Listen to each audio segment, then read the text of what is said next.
Afinal de contas, não adianta apenas a gente querer, porque querer todo mundo quer, é necessário ter um comportamento diferente para colher resultados diferentes.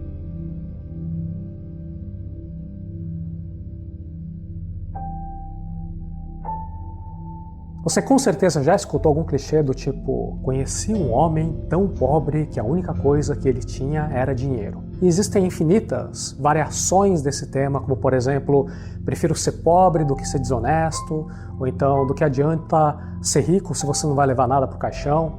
Todas essas são falácias. Falácia vem do latim fallere, que significa enganar. Falácia é um argumento que numa primeira vista pode parecer verdadeiro, mas é um argumento errado, é incompleto, é enganoso. Se você quiser, também pode chamar de crenças limitadoras. Era tão pobre que somente tinha dinheiro. Tudo bem, é verdade que aquele que apenas tem dinheiro, nada mais, é uma pessoa que está com falta de uma série de coisas.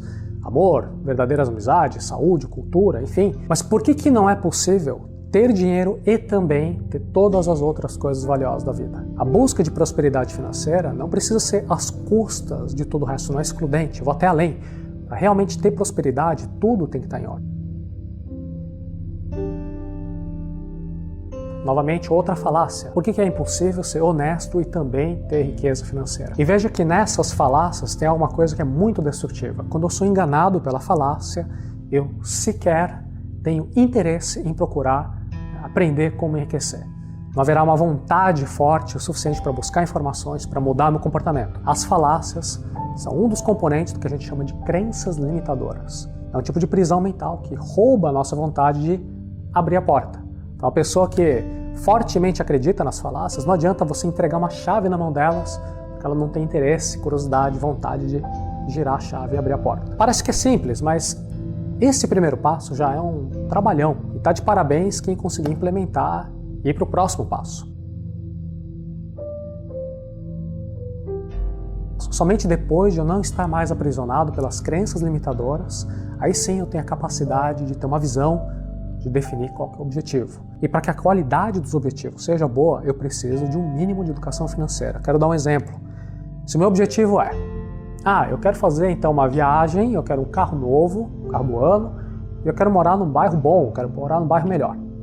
Por que a educação financeira é importante? Porque se eu não tenho o mínimo de educação financeira, é bastante provável que eu concretize agora todos esses objetivos num estalar de dedos. Como é que eu vou fazer isso? Eu vou pegar meu talão de cheque, vou pegar meu cartão de crédito e vou comprar tudo isso parcelado. É ou não é verdade? E se endivida pelos próximos 30 anos. 30 anos de endividamento. Parece loucura, mas infelizmente é o que muitas pessoas fazem. E aquele objetivo formulado foi alcançado. Viagens, carro novo, casa dos sonhos. O problema é que tudo isso é objetivo de consumo.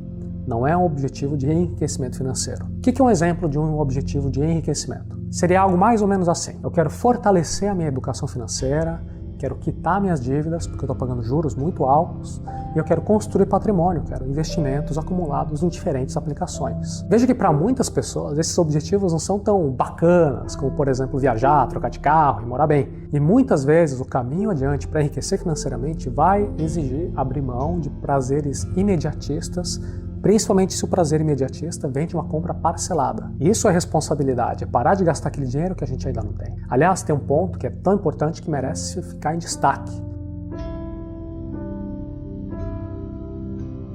Eu vejo muitas pessoas que ganham bem, ganham aí 5 mil reais por mês, 10 mil reais por mês, ganham 20 mil reais por mês, e mesmo assim são pessoas que não possuem basicamente nada. Sabe por quê? Porque elas gastam tudo. E além de gastar tudo, elas ainda têm uma série de dívidas, com um monte de coisa que elas compraram parcelado. Tem dívidas pelos próximos 30 anos. São pessoas que não investem corretamente, deixam o dinheiro parado na poupança por não ter tido interesse de ir atrás de outras opções. São pessoas que até acham bonitinho todo mês ver que aquele número que está na poupança está subindo, então tem a impressão que o dinheiro está crescendo.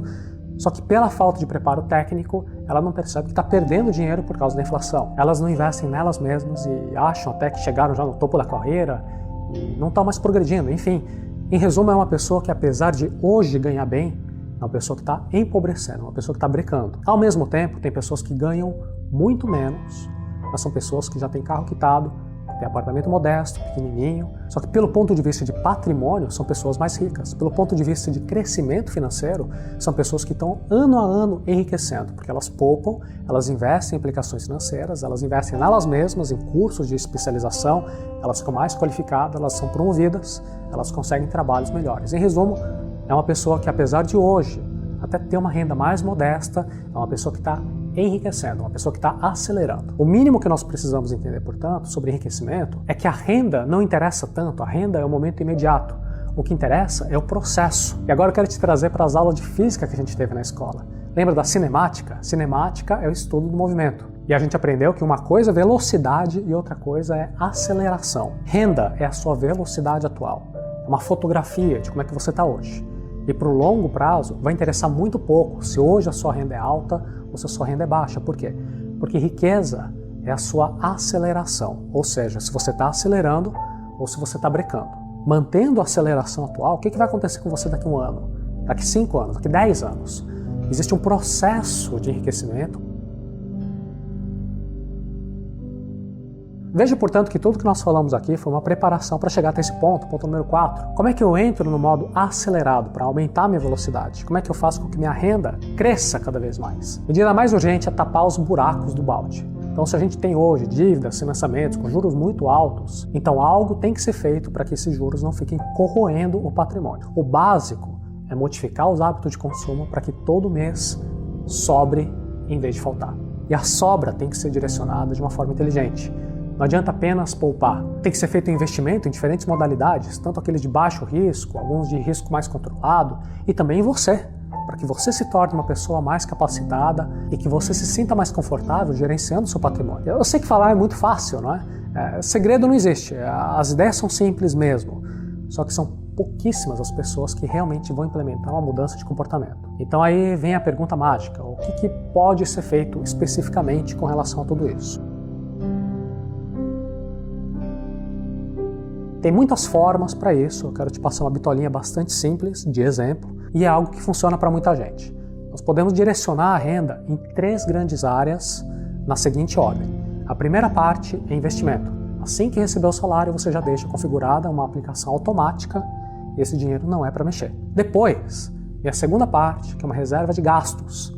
Sempre que você tiver uma vontade de fazer uma compra maior, algum mimo, alguma extravagância, você vai até aquela reserva de gastos, vê se você tem disponível e daí você compra à vista com desconto e ainda por cima não vai ter que se endividar com parcelamento ou ficar pagando juros à toa. Terceiro passo, depois de tudo isso, depois de reservar para o investimento e para os gastos, aí sim, o que sobrar, nós vamos pagar os gastos do mês. Transporte, alimentação, enfim, todos os gastos recorrentes. Lembra que nós falamos de falácias, de crenças limitantes? A maior de todas as falácias, sem dúvida, é a seguinte: não, mas hoje eu não consigo criar essa reserva de gastos que você está falando, muito menos ficar investindo, porque nunca sobra nada para mim. Quando eu ganhar mais, depois, aí tudo bem, só que hoje não dá, hoje eu não consigo. Esse é o pensamento mais danoso para o seu enriquecimento. Tem pessoas que têm uma renda enorme, mas para elas também não sobra. E a verdade é a seguinte: com a mentalidade errada, nunca vai sobrar. Quem está com a mentalidade errada vai... Primeiro momento que tiver um aumento de renda, essa pessoa também vai aumentar os gastos. Quando ela recebe um aumento, ela quer trocar de carro, ela vai entregar um financiamento, ela vai comprar alguma coisa, ela vai se comprometer com algo.